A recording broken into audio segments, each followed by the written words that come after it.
this study. Today we're going to look through the Victoria and Albert Museum magazine issue 60 for the spring of 2023.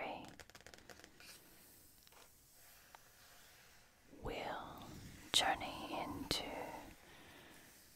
the history of the museum and find a few treasures that will link up and elucidate many of the videos that we've done together here in this study.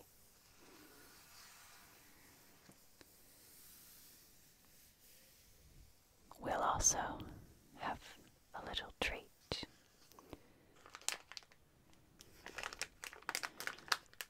I've got a little pick and mix bag of Italian chocolates. Buono, buonissimo, Italia. And we'll have a little bit of coffee. I'll also keep these pens in case we want to mark up something in our magazine. But first, I would like to thank all of our patrons in the study. This month, many of you have sponsored the study on coffee. Link there. And we've been able to enjoy the equivalent of 20 cups of coffee, so thank you, thank you, thank you. And for our special patrons on Patreon, we're going to write on this beautiful blue, thick, watermarked sheet of paper. So we'll stay with our blue-green theme and I'm going to use this blue peacock pattern painted pen and this nib with a blunt point and this Waterman South Seas blue ink. Can you see that blue?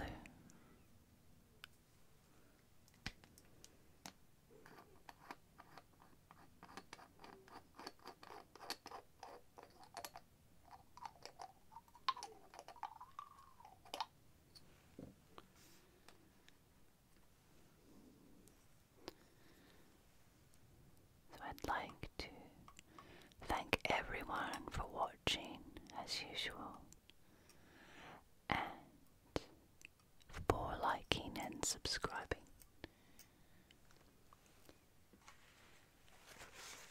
And a special thanks to everyone who contributes so generously because it helps tremendously for me to go on creating hopefully some videos that you really enjoy. So our special patrons.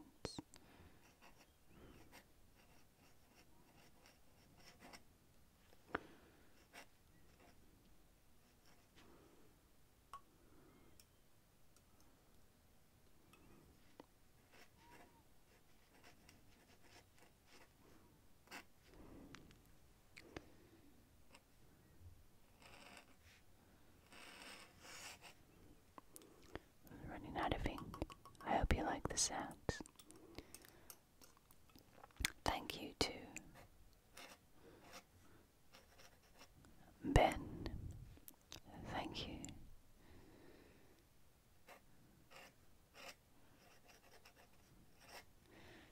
To David. We have two Davids, so I'm going to distinguish them with an initial. Thank you to David B. and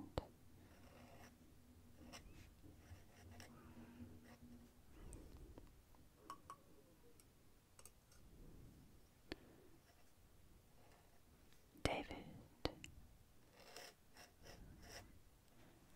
M. Thank you. Thank you. And another of our new patrons. Oh, we are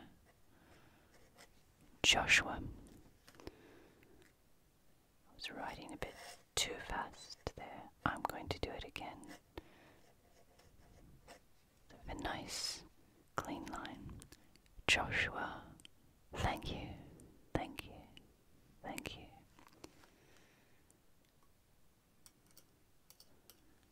Thank you to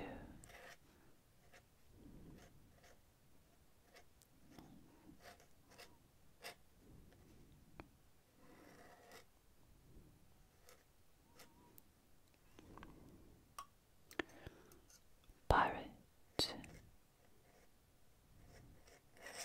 Gary, thank you, thank you, thank you.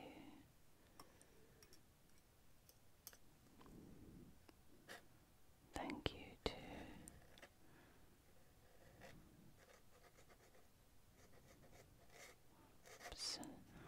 sorry, I did it again. Let's do a better one. There we are.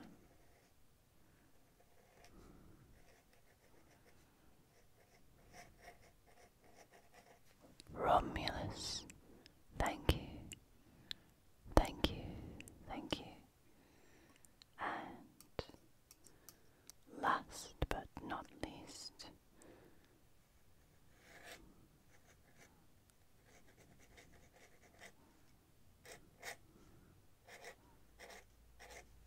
Carman 1000. Thank you, thank you, thank you. Thank you, dear patrons, for your generous contribution to the study. Let's look through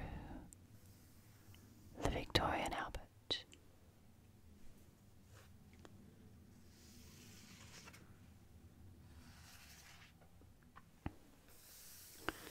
There's a special exhibition at the V&A in London. Donatello, Renaissance Master.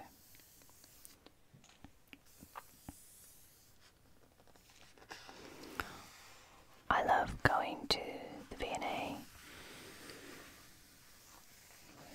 just taking some time and wandering around through all of their collections.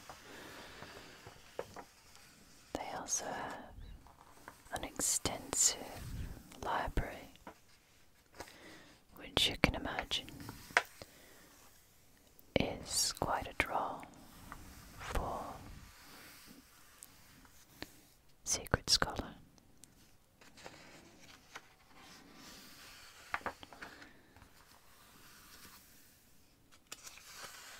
We have all the ads in the front, and here you see one of the exhibit rooms.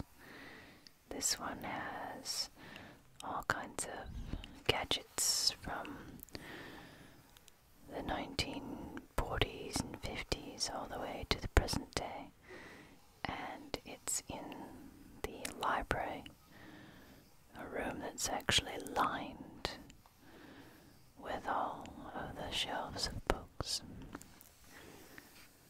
And there is our of contents. Golden treasures, 3,000 years of Chinese ornaments. Free admission by reservation, the School of Jewelry Arts.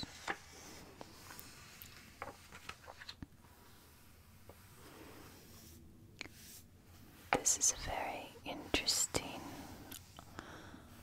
article about Donatello at the V&A. So while we read it, I think we should have some coffee.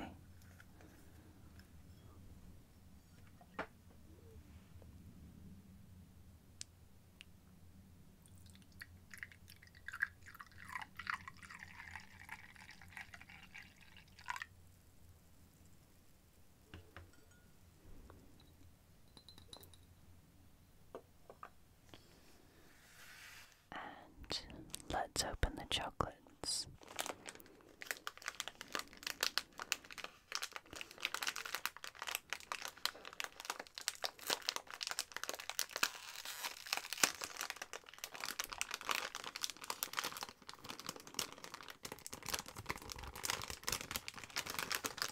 Look at that, the pick and mix.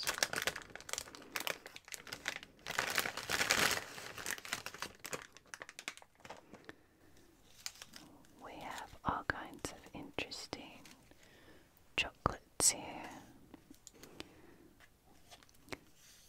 75% cocoa.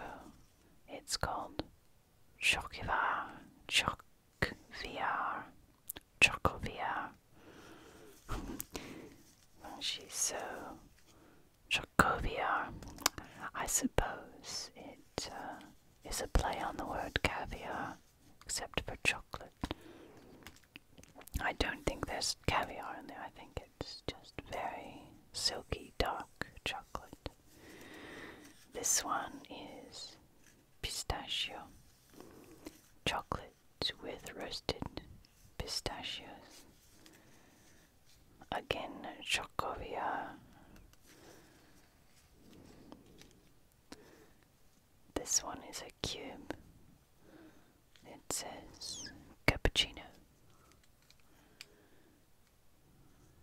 con latte, caffè e cacao, coffee and cocoa, creamy multi-layer chocolate with milk. Cremino pistachio. Another pistachio one. Making me very hungry. Another cremoso al caffè. Croix de cacao. It's 75% cocoa. So like a mocha cafe chocolate or coffee chocolate. It's a round one with a whole hazelnut. Solo con noccia. It's very hard to read with the folds in the wrapper, but we know it's got a hazelnut inside. And this one, Antica, etc. So an old recipe. Hazelnut, nocciola, Piemonte, only with Piedmont hazelnut.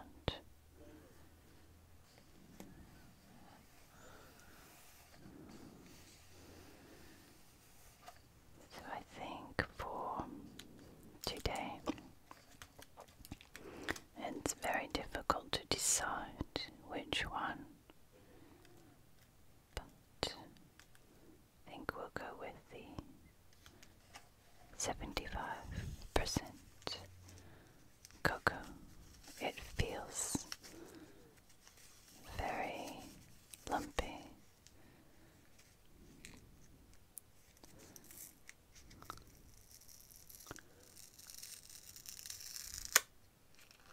Lovely sounds.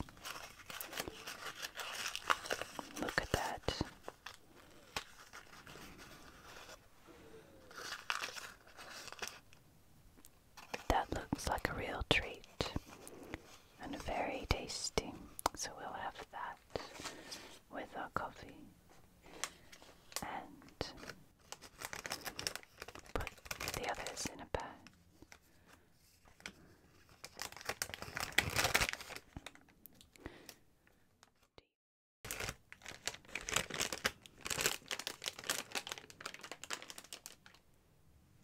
And there's our coffee.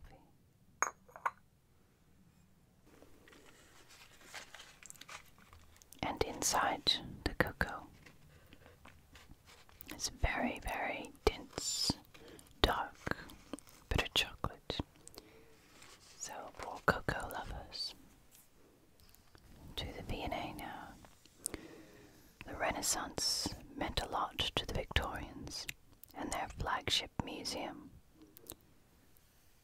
V&A director Tristram Hunt, as home to the greatest collection of Italian Renaissance sculpture outside of Italy, the chance to host a Donatello exhibition in partnership with museums in Florence and Berlin felt natural for us. For the spirit of Donatello, the meaning and legacy of his work in marble, terracotta, and bronze is manifest across South Kensington. Donatello's very arrival here as part of the Gigli Campana collection of Italian masterpieces purchased for the museum in 1861 by William Gladstone symbolized its ambitions to be a site of art as well as manufacture. These works changed the whole character of the museum and collection, as previous director John Pope Hennessy wrote, and saw our galleries rival the British Museum and the National Gallery, alongside astonishing marble reliefs such as the Ascension, with Christ giving the keys to St. Peter, and the bronze casts such as the Lamentation over the Dead Christ. The museum gained plaster cast copies of Donatello's savagely realistic Judith and Holofernes, and stunning David Victorious, the coy, enigmatic nakedness of the young biblical hero, nonchalantly resting his foot atop Goliath's severed head. The V&A has some of the best plaster casts in Europe and perhaps the world. You can go there and see plaster casts of so many neoclassical and Renaissance art, as well as bronze casts from ancient Greece and Rome as well, with much loved copy of Michelangelo's David, gifted by the Duke of Tuscany to Queen Victoria.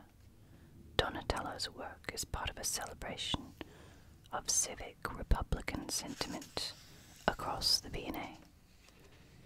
In rather different ways, the Medici family and then the Florentine Republic heralded David as their figurehead, a symbol of power and then political freedom. In our Raphael court, the Carrara Marble Cantoria Singing Gallery or Organ Loft makes the same point with the Florentine lilies and Libertas carved into its panel. In turn, the Victorians looked to the great city-states of the Italian Renaissance as models for their own proud, wealthy cities of Manchester, Birmingham, and Glasgow. In the art and architecture of Donatello and Brunelleschi, they found a style and design for their equally self-confident conurbations. And as cotton lords and financiers started to endow art galleries and museums, the Victorian urban elite embraced the Medici as a precedent for their new mercantile identity.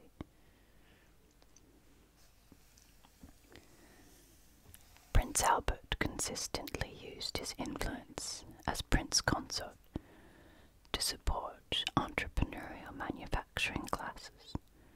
The South Kensington Museum was created in their honor, a treasury or storehouse of science and art for the modern industrial era. Our Donatello exhibition speaks to this moment of Florentine rediscovery, but also Donatello's genius. He deployed those startling Renaissance advances in perspective, narrative, and intimacy before even Raphael, Michelangelo, and Leonardo. And that, I think, covers all the totals. Partnering with the Staatliche Museum zu Berlin and Florence's Fondazione Palazzo Strozzi and Musée del Bargello for this exhibition is a privilege, and important in ensuring European cultural bonds remain as thick as ever in post-Brexit times. It also reminds visitors of the V&A's historic place within the world's leading sculpture collections.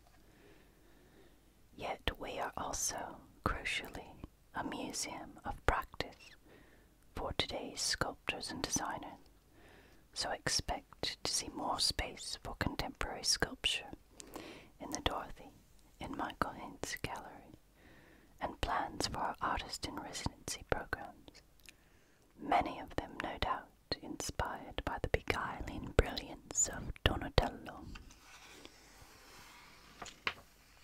And there's our Ninja Turtle. Comic pop culture appeal. Young V&A.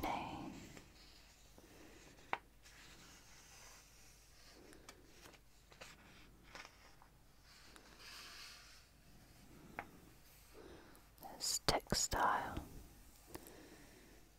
Collaboration to help set up the first textile conservation lab in Palestine.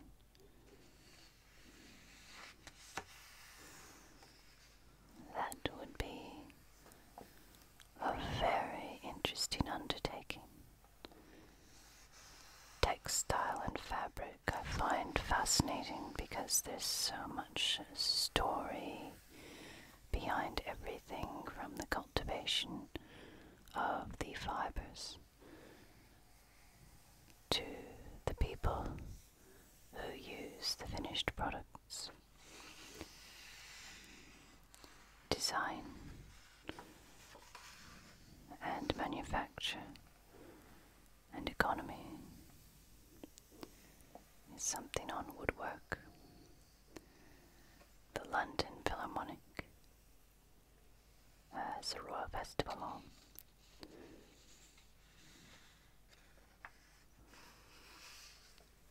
Oh, here's an interesting one.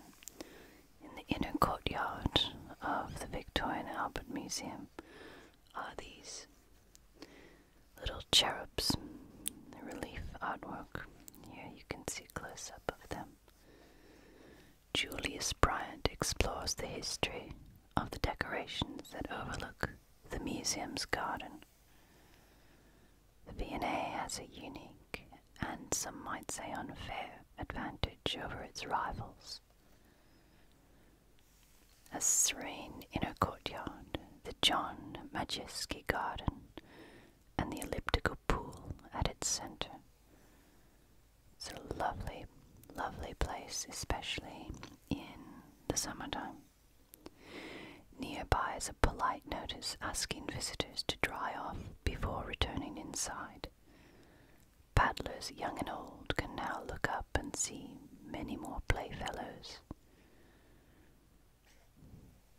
Chubby cherubs that have emerged from the layers of London dirt after their first ever clean. So I love walking around the V&A and South Kensington through Kensington Gardens. We have a real sense of the Victorians and their inspirations. Everything from the neoclassical immediate past, the Napoleonic era, and the Gothic revival in literature and art, pre-Raphaelite influence, and the beginnings of what would become Art Nouveau, Art Deco, Impressionist painting. The fairy tales and monsters, music and philosophical influences on the psyche. It all comes together in this new industrial age of Victorian Kensington. This overlooked cherubic army has been keeping busy. One wrestles with a hydra, like an infant Hercules, while others gather flowers, wield scythes and rakes, or simply look down smiling in contemplation. Clearly inspired by the museum's pioneering acquisition of similar sculptures by Renaissance master Donatello in 1861, this whimsical embellishment is traditionally credited to Godfrey Sykes, the chief artistic designer of the Viennese early buildings, who arrived in 1859 from Sheffield School of Art. I have something to show you. Do you remember when we did a video on May Gibbs, one of my favorite artists and illustrators? And here are your little gumnut babies, little cheruby things. And she was working in the early 20th century. Clearly inspired by fairies and nature. Look at their little pudgy limbs and bums and knees and cheeks. And look at these little cherubs.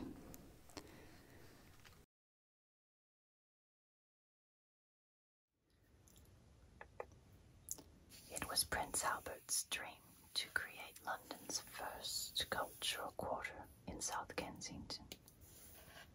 In April 1861, Kipling wrote to his sister, "I'm lounging about the museum in a general sort of way, occasionally making savage designs of ornament in the '62 exhibition for the inspection of His Royal Highness Field Marshal Prince Albert, the Prince Consort, who comes down and stares and makes sketches for our better guidance."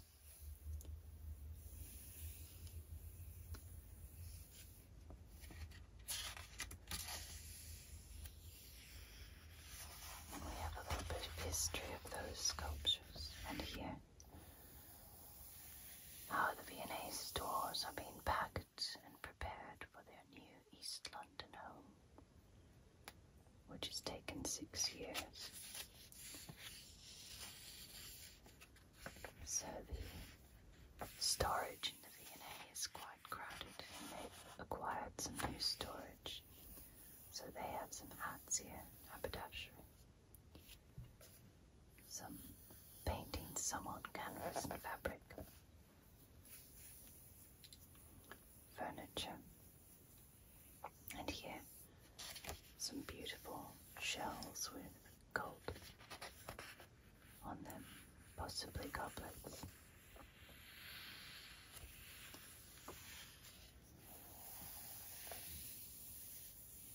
Out of Japan,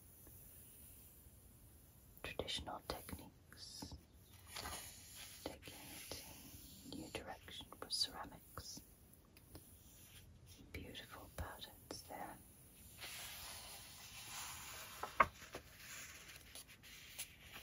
Chinese art from the adult Stocklet collection. Taking some random prime objects for a photo shoot here. Look at that beautiful sculpture there. Catherine Jones, Haiti. Karl Lagerfeld owned it, and now V&A Wedgwood collection is home to a ceramic set that can only be described as the cat's whiskers. Museum chief curator reveals how a star acquisition was made.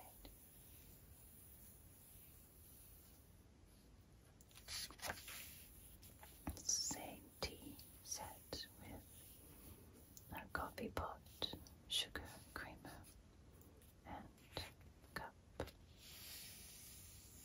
2 creamer jugs. Possibly coffee and teapot as well. Again, let's see what that one is.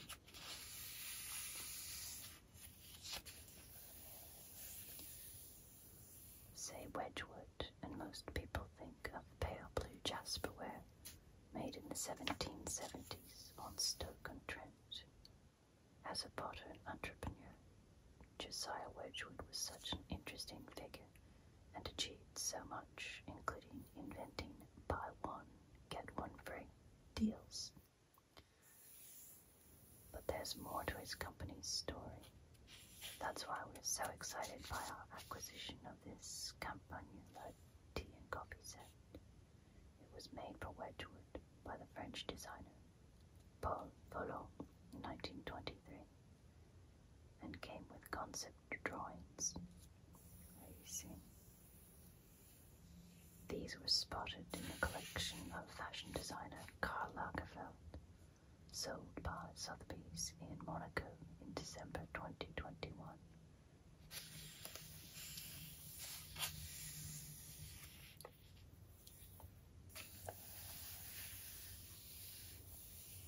When people imagine modern Wedgwood, they tend to think of pared down mid-century pieces,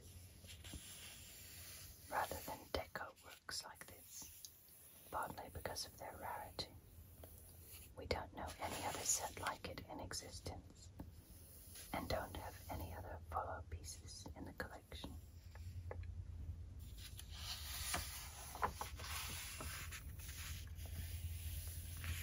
There's a close-up of the lid and taking it out of the bespoke packing.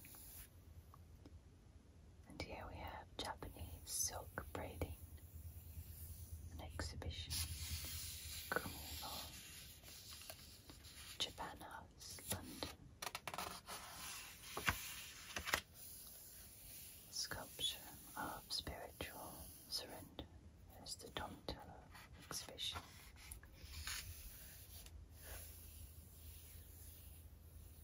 Donatello didn't really do pretty. It's as if he could see into the human psyche, see the faces, the expressions,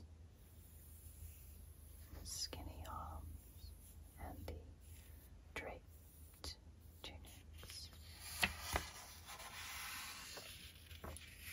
There's David and Goliath, and the Madonna with the baby. There's more cherubs, look at that. I just love the expression on their faces. Baby's face and the mother. Look at that. And the hands are really detailed. There's so much expression in them. David as well.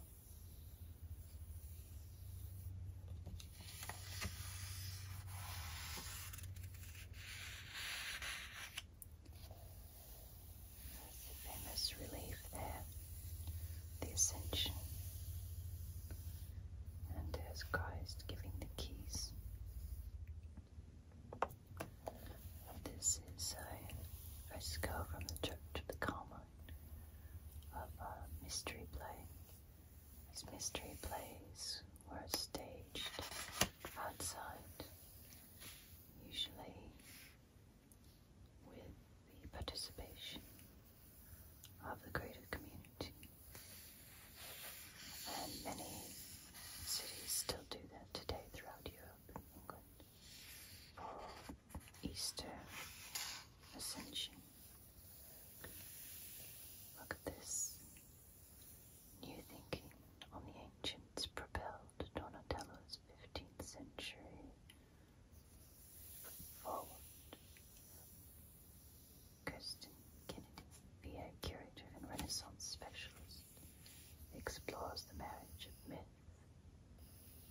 origin and realism that enriched the era.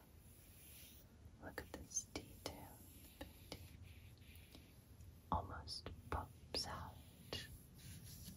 Little gold.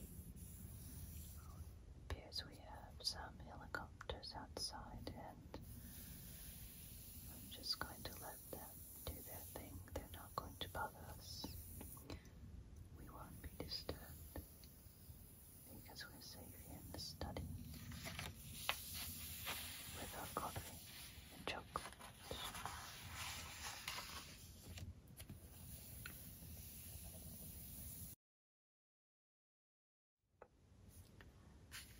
Nearly 1,000 years after the Roman Empire had crumbled, its influence still weighed heavily on the culture of Western Europe. From architecture and statuary to coins and tiny carved precious gems, the evidence of the Roman past survived, particularly in Italy, to inspire scholars and artists. As the Italian historian Flavio Biondo observed in 1446, thousands of pilgrims who arrived annually in Rome could see ancient Roman buildings and know that the glory of Roman majesty still thrives.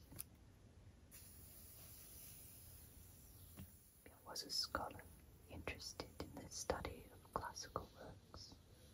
Like others in Italy and beyond, he collected and compared surviving manuscript copies of the works of ancient authors to establish accurate texts, and strove to imitate their literary style in his own writing. This 15th and 16th century fashion for untangling and interpreting the writings of the ancients was given a name in the early 19th century: humanism, broadly understood as the study of literature of ancient Greece and Rome. The origins of this term lie in the rhetoric Latin orator Cicero, born in 106 BC, who used the word humanitas to describe the study of language, literature, history, and moral philosophy. This classical sense endured down the centuries. A humanist in the 15th century Italian university was a teacher or student of classical literature, specializing in the study of these arts.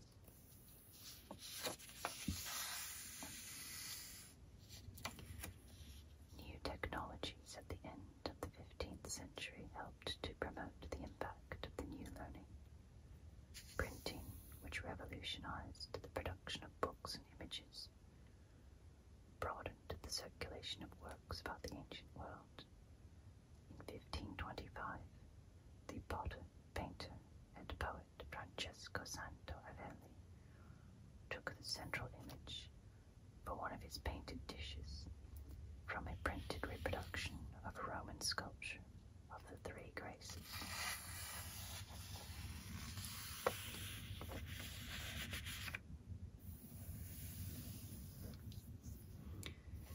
Here we see some of the wonderful things in the V&A collection.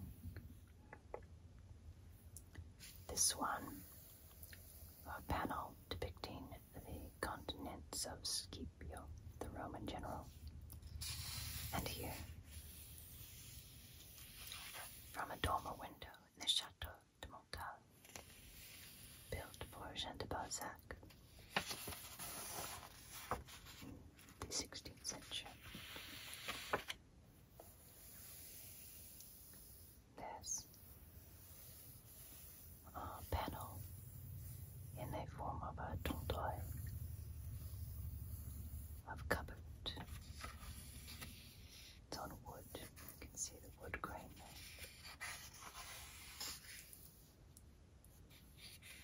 Reliquary of St.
Princess Alexandra sculpture, and the British royal family has been a leitmotif in Locke's career.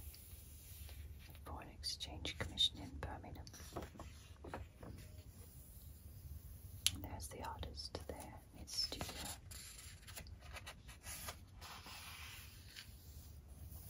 And a jewelry creator, Ruth Tomlinson.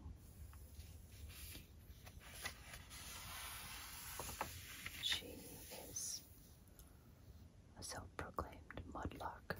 She likes to go out and pick up things on the shores of waterways, shells, barnacles, anything that she finds, and she creates these conglomerate jewels.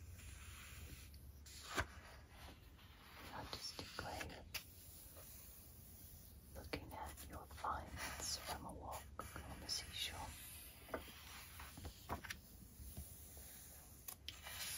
And now we come to plaid fabric, all about men's fashion. To mark V&A Dundee's major new exhibition, Tartan. So this is the Victoria and Albert Museum in Scotland. We have Lord Montgomery, son of the first Marquis of Atholl. Also some plaid. It's a kilt and a dog-shaped bag. Tartan runs through the modern male wardrobe like words run through a stick of rock. Not exactly sure what that means, but if you have any ideas, please share them in the comments. Very interesting sort of plasticky plaid there. From Charles Jeffrey Loverboy's Spring-Summer 2022 collection, mixing paganism, punk and club culture. The label's Glaswegian founder has been compared to a young Alexander McQueen.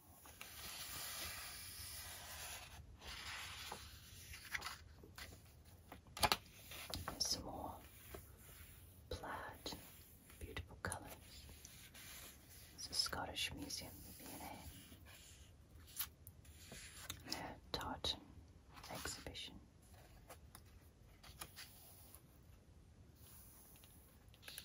Workshops in Europe, France, this one in 1875, for historic furniture and decor.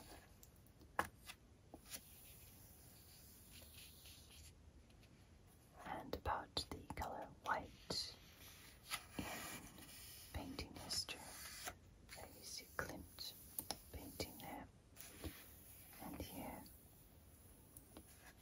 which is what that is.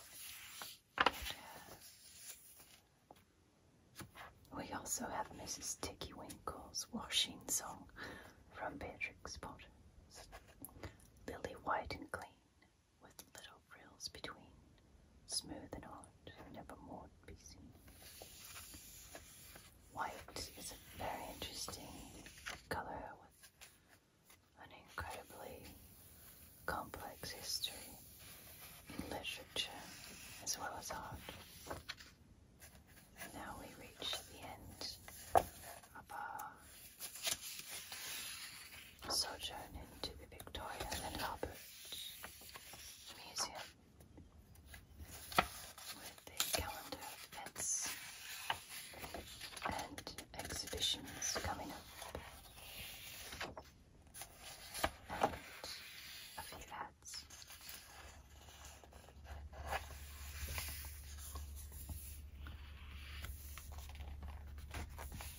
So my friend, thank you for spending this time with me, hiding from the helicopters in the study with our coffee and chocolate. Be good to yourself. Be kind